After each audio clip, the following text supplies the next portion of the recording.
What's going on YouTube? I am Prepper Princess, the author of Living on Almost Nothing. If you're interested, I will go ahead and leave a link down in the description box below.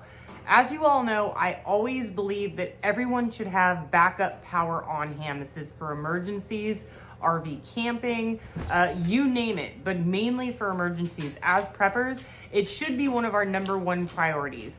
Not only is it gonna save you thousands of dollars for when the power goes out and you don't have to empty out your fridge of thousands of dollars worth of food, it's also going to keep you sane when things may be a little bit unpleasant. Today I'm talking to you about the NEO2000. It's made by DaranEner. DaranEner NEO2000 Pro. Try and say that 5 times fast. But I'll leave all the links in the description box below. But what I think is really great about this particular unit, first of all, it's super easy operation, but for what you're getting, the price point, it pretty much can't be beat. So what you've got is a 2000 watt unit. I believe it's 2072 watt hours. Don't quote me on that. I don't have the manual in front of me, but we will be going over the manual at the end of this video. And what it's priced at as I'm making this video, it may fluctuate, but it's $16.99, but there's a $450 coupon on Amazon. So that brings it down to like $12.50. And because it's $1,250 and this is 2000 watts, that's way less than $1 a watt. So that is a really big deal. When it comes to generators, I typically calculate in my head that the price point should be about $1 per watt, but this is much, much less than that. And when I was in Arizona, my main go-to was a 1500 watt unit with 500 watts of input solar that I had attached to the roof. This one is a 2000 watt output and it can take up to 600 watts of solar, which I definitely plan on getting. I do have a fully solar house, but I do want something backup for emergencies because my solar is grid tied. So let's go ahead and go over the design real quick. If you look at that flash in the background, that is actually a reflection of the flashlight that I have on the back of this unit turned on. So there's nothing on each side and everything's on the front, which is really great. I actually like that sort of detail on this thing so that you can know exactly how much power you're using and you can plug in all of your stuff at the same time. But the flashlight in the back has also a dimming capability, and then it's got the beacon for emergencies, and then you can go ahead and slow down the beacon and then it's off. So those are your options with the flashlight on the back, and it is super, super bright. On the front, we've got our AC outlets, which are just your standard 120 watt plugs, stuff that you're gonna plug things into. And when I was testing this unit, what I do is I take a 3-prong outlet and I'll put it in one of the outlets. So that gives me the option of doing 3 here, and then I can do 1 over here. Typically, the AC outlets are too close together, but I can do 4 instead of 3. So that's really helpful for me if I'm testing a product. And this one, I was not able to break. It powered the refrigerator, the TV. There is a electric fireplace that you can't see right behind this. It had no problem with that. The vacuum cleaner, the microwave, the coffee maker, and these are all of my biggest energy using appliances. Once it comes down to it, there comes a certain point with the amazing technology of these units and the low conservation, eco-friendly stuff that I use, I can't kill them anymore. It seems that these things are getting much, much better made. This has a LiFePO battery, so that's really important. And then we've got the inlet here. This is all of your inlets. So you've got your solar inlet right here, your reset button, and then your inlet for doing it on the wall. Now, when I charge it on the wall, it takes less than 2 hours to charge. That's a big deal. If you get an emergency signal and it's been sitting for a while, you're gonna be able to have 2 hours to do it. And a lot of units take a lot longer, typically 4 to 6 hours, some even 8 that have a high capacity battery like this one, but it's really good to have it charged within 2 hours. But one thing about that is you do want to be careful and you don't want to have other high powered objects on the same outlet while you're charging the unit, because that can cause your breaker to go kaput if you have older wiring in your house. Over here, we've got your standard cigarette lighter outlet. And then here we've got the laptop plugs. I believe they're called QC 3.0s over here. And then we've got the PD 100 watts right here. I actually don't really know what that button does. I am very curious. I've pushed the button. I wonder, oh, it just did something.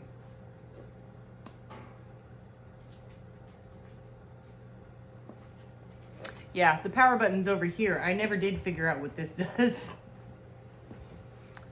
Maybe I should read the manual as I show it to you. But my main priority is to test the unit and let you guys know how amazing it is. Up on top, you've got your cell phone charger. I just put that there for viewing purposes, and of course the unit's all dirty. There's a nice green light coming out of the top letting you know that it's in charging mode.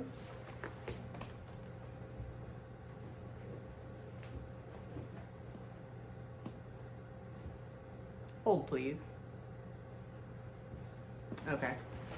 So that's what lets you know it's in charging mode. This is again, this is like one of the type, this is, if this was not sent to me for free, which it was, full disclosure, I would probably buy this unit myself. All right, folks, so what we're gonna do is go ahead and go over the manual, and I'll also show you some of the things that I did to test out the products. Unfortunately, we can't do much outside. It's been raining for 2 weeks straight where I live, and it's going to be raining for another week and a half, and totally cloudy all the time. So filming outside at the moment is not optimal conditions. So let's go ahead and go over the manual, and I'll also go over some of the stuff that I tested it with. So let's get to it.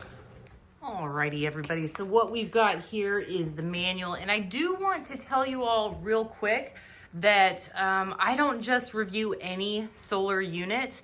I actually sent 2 back this week, and I told them I could not promote their product because both of the solar generators that were sent to me did not have pass-through generation.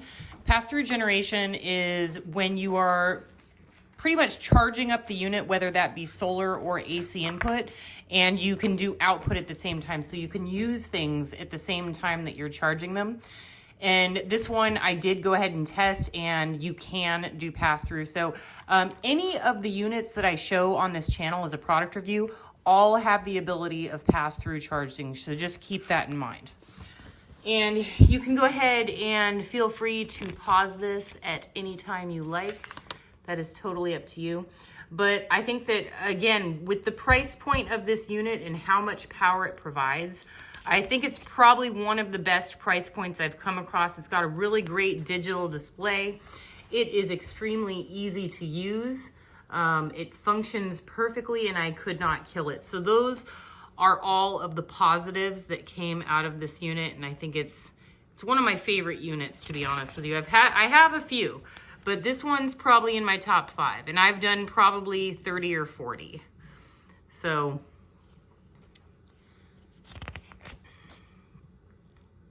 and this one has excellent temperature control, so it goes from really low to really high temperatures, and it'll still work.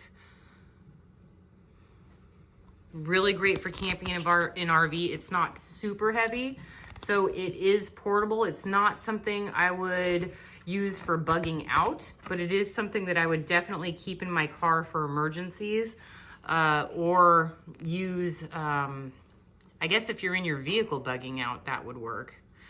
It also charged my electric battery, or my electric bicycle, no problems.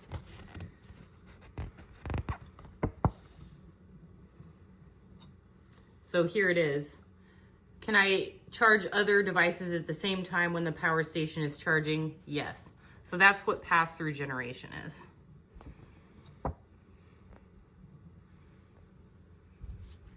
All right, folks, that's what we've got for you.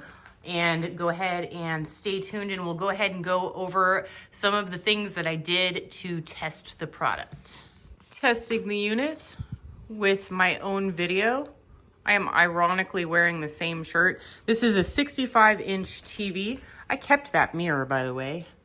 That'll be in one of the future renovation videos. And I kept the mirror that's by the door on that video too. And what we have down here is a faux fireplace, uses 500 watts. Let's get the temperature going on this bad boy. There we go. And it's having no problems. And this is what I was talking about when I take a 3-prong outlet, but this one has them close together, so I was able to fit the plug here, and I have an additional AC outlet right there. So the spacing between these actually makes it very usable, so that I could probably even put another 3-prong here if I needed to. Not recommended, but that's what I do when I'm testing the products. Check it out. So I can have TV and heat in the apocalypse. Not quite as good as a real fireplace, But still, my mistake. The fireplace is not 500 watts. It's like 1,000 or more. So as you can see, it's showing the output of 1280. That sounds about right for an 1100 watt electric and probably 150 watt TV-ish. So that sounds about right. Hey, look, it's me. Ask me why I have a vacuum in a house that has nothing but hardwood floors. Couldn't tell you. But it powers the vacuum.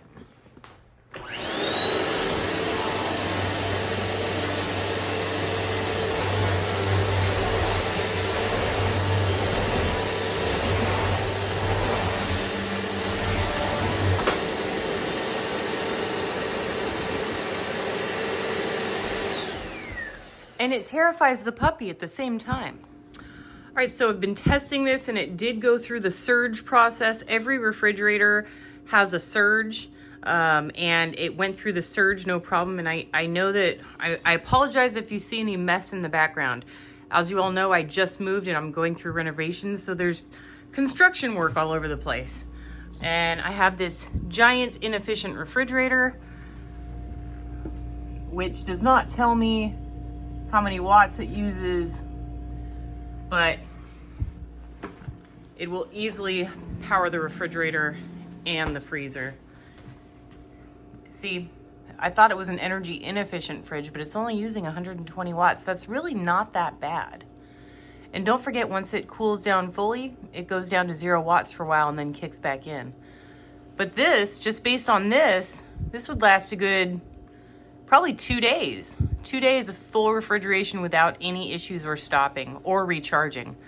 But if you're bringing in 600 watts and you're only using 120 watts, minus the however many hours of nighttime, you might be able to power your refrigerator indefinitely. Microwave, no problemo.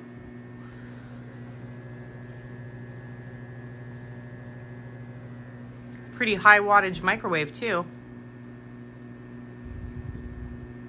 One last thing, folks, I do want to go over what comes with the unit. So it comes very nicely packed in foam packaging. It has a box that has these that go with the PD 100 watts. You've got your solar cable. This is your cable to go to the AC input. This is your warranty card and your user's manual. So that is what comes with the unit. All right, everybody, this is the end of the video. And again, if you are interested in this one, I really like this one. I'll go ahead and leave links down in the description box below. Do what you can with what you've got. Prepper Princess out. I feel so much prettier. Oh, it did work. It worked. It didn't work. Over the river and through the woods, to grandmother's house we go. The horse knows a way to carry the sleigh across the drifty snow.